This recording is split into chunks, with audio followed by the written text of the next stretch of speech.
another real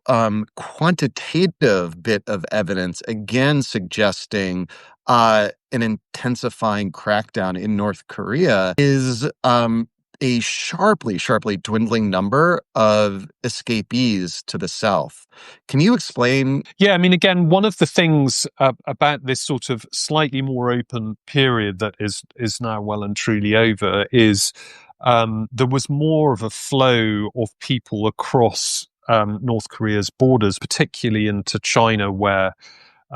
people were used as kind of contract laborers in China. And so there was a bit more openness, and as part of that, there was what the North Korean regime would regard as kind of a leakage of defectors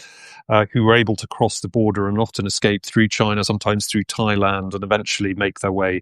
back to the peninsula, but into South Korea. Now, the number of those has gone down from something like a couple, 2,000 to 3,000 per year at the peak, which was roughly 2010,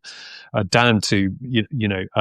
less than a couple of hundred a year. And really, what we think has happened is a lot of the border controls that were put in place during the pandemic have never really been released in North Korea, and that kind of paranoid surveillance system that most countries had a form of during the pandemic, albeit for reasonable,